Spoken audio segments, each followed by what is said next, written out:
crowd can really become a factor. They've had to battle it all day, but I know what you're saying. In overtime, that gets doubled, doesn't it? At least, because now the crowd really wants to be involved and help their team, and that first drive can dictate the whole thing because they know if this team takes it downfield and scores a touchdown, it's game over. It's been loud in here so far. There's a completion to the tight end, and I think that we're looking at something out of Central Casting, frankly. Absolutely. I mean, size, the hands. Speed, can flat out run. You put that whole package together, you light up the eyes of an offensive coordinator, don't you? Brady now on first down. Over the middle, that's caught by Hogan. It'll be a pickup of only a yard, and it'll make it second down. Good throw, good catch, but I really like the route. The drag and being able to run away from defenders, hard to stick with them for that long. Yeah, better against man than zone, or? Better against man, because now you're running away from someone, and you're not running into a defensive player in another zone. Now Brady, over the middle, that's taken in by Gronkowski. And he's brought down. 17 yards on the pickup there. The drive will continue. It's a first down. And that's why defensive coaches preach swarming to the football. It's usually going to take more than one guy to get that big man down. And it did right there. Multiple broken tackles, but they eventually get him down. Brady now on first down. Finding time. And he'll toss this one incomplete. Seeing no options, he throws it away.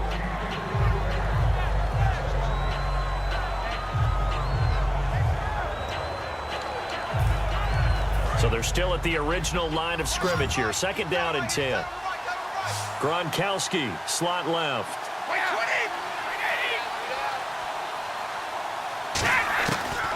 They'll run it now out of the gun.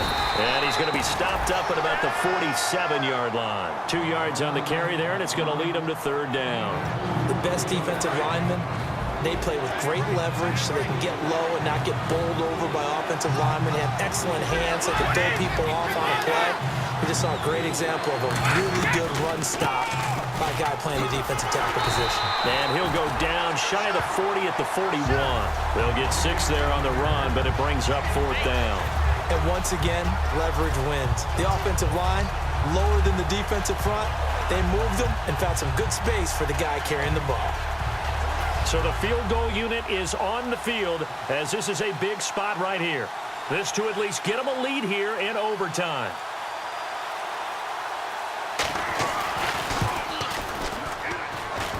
And I tell you what, he got it from 58.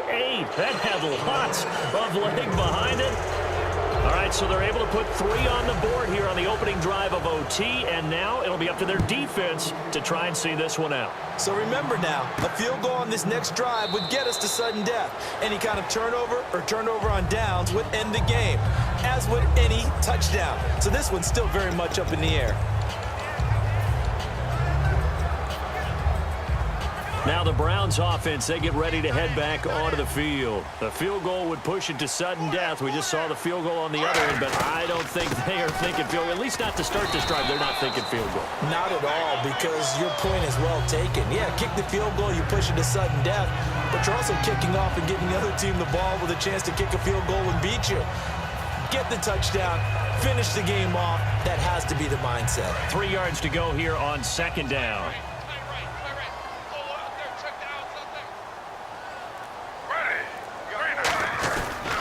And Griffin gives to Corral. And there just continues to be nowhere to run. He's bottled up again at the line of scrimmage. Partner, we know today's NFL is really built around the guy throwing the football. But these short runs, they still pay dividends because they can take their toll on a defense and they can add up as the game goes along. You control the clock, you control the ball, and that way you often control the game. And this is brought in by Pryor. And he's got the first down yardage as he brings this up to the 47. Quick pass play there on the slant, Charles. Works out well for the offense. The offense loves it. The defender hates it. Hard to get through the body of the receiver to get to the football trying to cover a slant. A first down carry now for Crowell. And he's going to fight his way forward here for a modest gain. It's a 6-yard pickup, and it gets him to 2nd and 4. Some runs are blocked so well, you almost forget that someone has to carry the ball to gain the yardage. The leverage by the offensive line to create space up front, really well done. See if they stay on the ground for second down.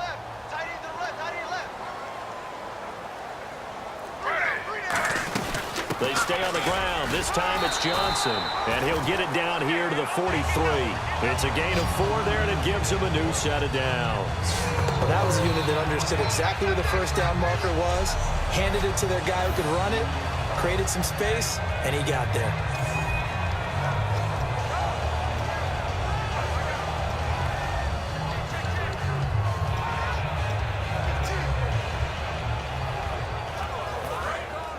Looks like the defense in press coverage here.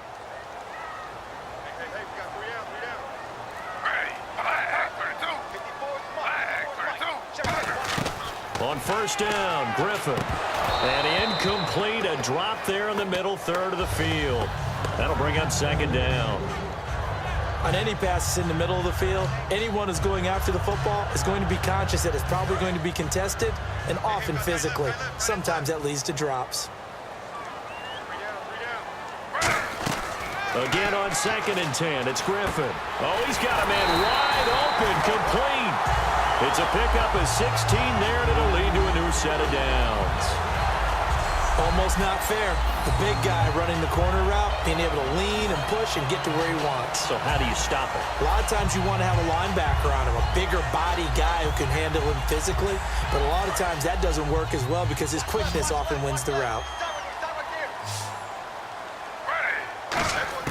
On 1st and 10, it's Griffin looking for the end zone.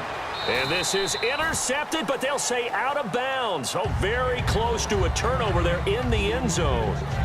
Well, interceptions have been a problem in this one. If he could have gotten his feet down here, it would have been another. Would have been a huge one. They've had a great game taking the ball away. Thought they had another one, just unable to get those cleats in bounds.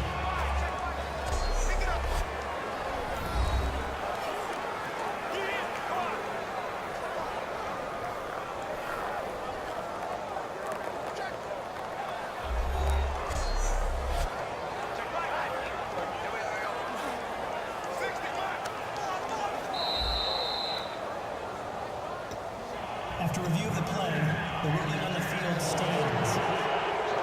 It took them an extra look, but they found out it is a touchdown indeed. The official says this one counts. And on 2nd and 10 now. And on the outside, they're playing press coverage. 2nd and 10, once again, Griffin. Now he'll dump it underneath to his running back, complete. And he's brought down. That one goes for 13 yards, and it moves the sticks. Offense comes to the line now, 1st and 10. And this is why trying to cover the angle route is so difficult. Anyone playing the linebacker position, when they see a running back out of the backfield widen, because he heads towards the flat first, oftentimes you widen too much and overcommit. He cuts up inside, and that's what we saw there. A nice pickup for a first down. But it was stopped on that play. We had plenty of carries all afternoon. Every now and then the defense is going to win one, but I don't think they'll shy away from handing it to him the rest of the game.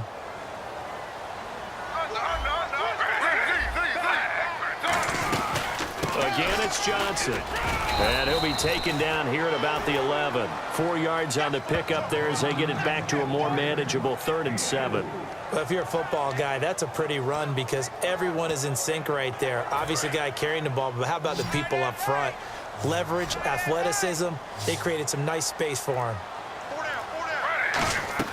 On 3rd down, Griffin. Flush to his right. He may try. Now look out. Griffin hit, and he lost the football. It's loose. And the Patriots have it. We were just treated to an absolute dandy in this one. A great finish in overtime with a long field goal. Everybody, including us, on the edge of their seats. Quite a game. And it's rare that you get a game into overtime, that it doesn't turn out to be a dandy, right? That's what we saw here.